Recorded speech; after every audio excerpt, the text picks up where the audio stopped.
Welkom bij Rob's Lenormand kaartlegging week nummer 19. En ik ga nu voor jou de kaarten uitschudden van hoe jouw energie op dit moment is. Hoe gaat het met je? Het is één kaart op zijn kop, wat eigenlijk wil zeggen, je wil het niet zien hoe het werkelijk met je gaat. Dat is de kaart het hart. Dat betekent dat je iemand bent met een groot hart, iemand die veel liefde verspreidt. Maar je wil het zelf niet zien.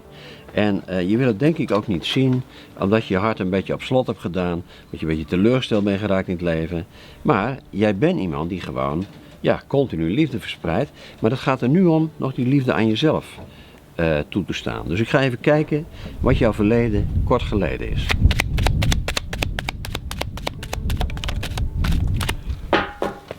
Eén kaart op zijn kop. Dat is de kaart de klaver. En de kaart op zijn kop, klaver staat voor geluksgevoel. De kaart op zijn kop wil zeggen, je zit niet zo lekker in je vel, je voelt je niet zo gelukkig. Er zijn dingen gebeurd in je leven, misschien ben je in een relatie teleurgesteld of gewoon in contact met mensen, hè? Dat is ook een vorm van relatie. En daardoor zit je met één been in de situatie van wel je hart open willen stellen. En het andere been is daar bang voor, omdat je dan teleurgesteld zou kunnen raken. Ik ga even kijken wat er bijna staat te gebeuren met deze situatie. Wat hangt je nu boven je hoofd? Nou, dat is mooi. Dat is de kaart de ruiter. En de kaart de ruiter wil zeggen dat jij een boodschapper bent tussen hemel en aarde. Jij krijgt heel veel boodschappen door. Jij bent paranormaal begaafd. En jij bent hier dus niet zomaar, de aarde is jouw klus. De klus is die boodschappen doorgeven vanuit die bovenwereld om van daaruit mensen om jou heen te helpen met hun problemen. Dus dat is mooi, dat opent weer allerlei nieuwe mogelijkheden. Oké, hoe gaat zich dit ontwikkelen naar de toekomst? Nou, dat is helemaal mooi. Dat zijn twee kaarten. Eentje is de ruiker, de bloemen. Dat wil zeggen, je gaat meer open voor jezelf, maar daardoor ook naar anderen. Je gaat meer liefde verspreiden. En het is de kaart de Heer. En de Heer staat ervoor, dat je in ieder geval wat meer grenzen gaat stellen. Hè? Dat je, als je moe bent, dat je nee gaat zeggen bijvoorbeeld. Maar ook zie ik hier mogelijkheden in dat er zich een nieuwe relatie gaat ontstaan. Komt op jouw pad in jouw leven. Oké, wat kun je er nu zelf nog aan doen om deze situatie nog beter te laten lopen? Ik vind dit al heel mooi.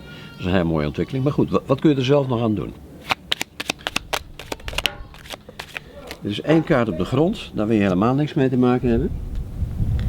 Dat is de kaart de wegen. Hè? Trap, twee trappen, wegen, mogelijkheden.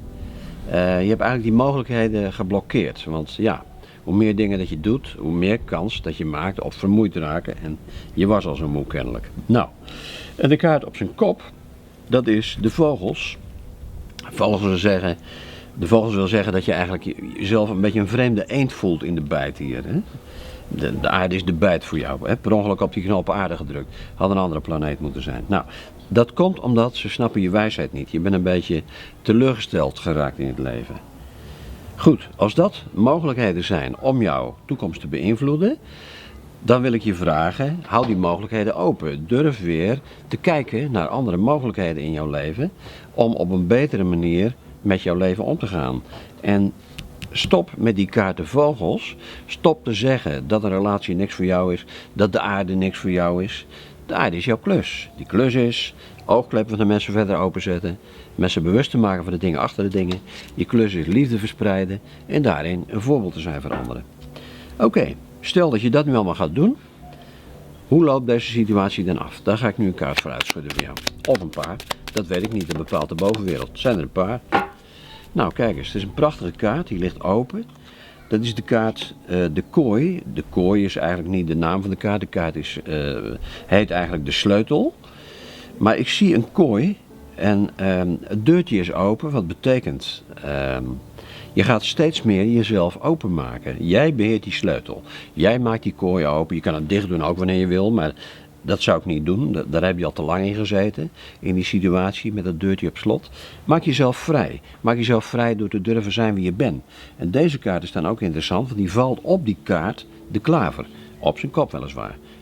Deze kaart heeft dus te maken met jouw geluksgevoel. Nou, dat is een prachtige kaart. Dat is de kaart het anker. En het anker staat voor stabiliteit. Dat betekent, als jij echt dat deurtje open durft te zetten, als je echt uit durft te vliegen uit die kooi, dan zul je merken dat alles beter loopt. Dat je goed geaard bent, dat het leven leuk wordt, dat de wereld, de bovenwereld, maar ook hier op aarde jou steunt en maakt dat alles beter gaat lukken. Ik vind het een prachtige legging. Ik vind dat er heel veel groei in jou zit op dit moment. Ik wil je bedanken voor het kijken. Ik wil je ook vragen, abonneer je gratis op ons YouTube kanaal Aloha Spiritueel. En nou, daar heb je beschikking over, ik geloof 650 filmpjes die er al op staan. Veel succes en graag tot de volgende week. Dankjewel, dag. Welkom bij Rob's Numbers of the Week, week nummer 19. Als ik nu kijk naar het begin van de week, dan zie ik daar situaties waarin je eigenlijk een beetje gekleineerd wordt in jouw wijsheid. Je wordt aangepakt op je wijsheid, zou ik zeggen. Omdat wijze mensen die willen niet praten